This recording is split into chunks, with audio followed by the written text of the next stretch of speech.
આગળ વધીએ છોટાઉદેપુર જિલ્લાના રંગલી ચોકડીથી પાવીજેતપુરના રસ્તાની બિસ્માર હાલત છે।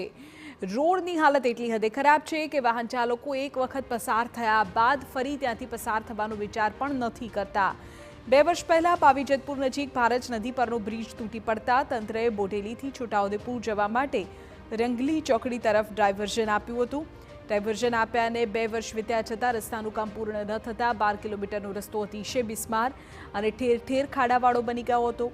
વાહન ચાલકો અને સ્થાનિકો બિસ્માર રસ્તાથી ત્રાહિમામ થઈ ગયા છે। એટલો બધો ખરાબ રસ્તો છે આ કે બહુ જ ખતરનાક। આમ તમને આ ગાડી આ છે ને સારી અત્યારે દેખાઈ રહી છે એ તમે ત્યાં પહોંચો ને ત્યારે ત્યાં સુધી ખબર પડે કે આ ગાડી કેટલી ખરાબ થઈ ગઈ છે। આ મને મોટા વાહન જે જાય છે ને એટલો બધો ધૂળ ઉડે છે, સામે આવતો વ્યક્તિ પણ દેખાતો નથી, બાઈકો કે પછી માણસ ચાલતો આવતો હોય તે પણ ના દેખાય એવી પરિસ્થિતિ છે। આ રસ્તો એટલો બધો ખરાબ છે બહુ જ। ભેસાવી ગામમાં આને રોડ ખૂબ જ ખરાબ થઈ ગયેલો છે। ચલોમલી સુધી અને બોડેલી સુધી અને બંને બાજુથી દર પૂનમ ભરવા 500 થી 700 માણસ આવે છે, તો એમને પણ બહુ તકલીફ પડી રહી છે।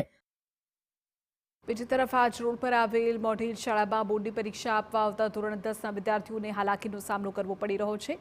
જૈન શ્રદ્ધાળુઓનું મંદિર પણ આ જ રસ્તા પરથી હોવાને કારણે સ્થાનિકો અને વાહન ચાલકો તેઓને પણ પરેશાની ત્યાં થાય છે। લોકોની એક જ માંગ છે કે વહેલી તકે આ રસ્તાનું સમારકામ કરવામાં આવે। આ ભેસાવી સ્કૂલ આવેલી છે ત્યાંથી 1000 થી 1200 વિદ્યાર્થીઓ ભણવા આવે છે। અત્યારે ભેસાવી કેન્દ્ર રાખેલ છે 10મા ધોરણનું, એટલે 1200 થી 1500 વિદ્યાર્થીઓ આવનાર છે। એ વિદ્યાર્થીઓને બેન ઘણી મુશ્કેલી પડે કે વિદ્યાર્થીઓ વચ્ચે એક્સિડન્ટ થાય છે। 1-2 વિદ્યાર્થીઓના અઠવાડિયાની અંદરમાં જ એક્સિડન્ટ થયેલા છે, એનો પગ ભાગી ગયો છે।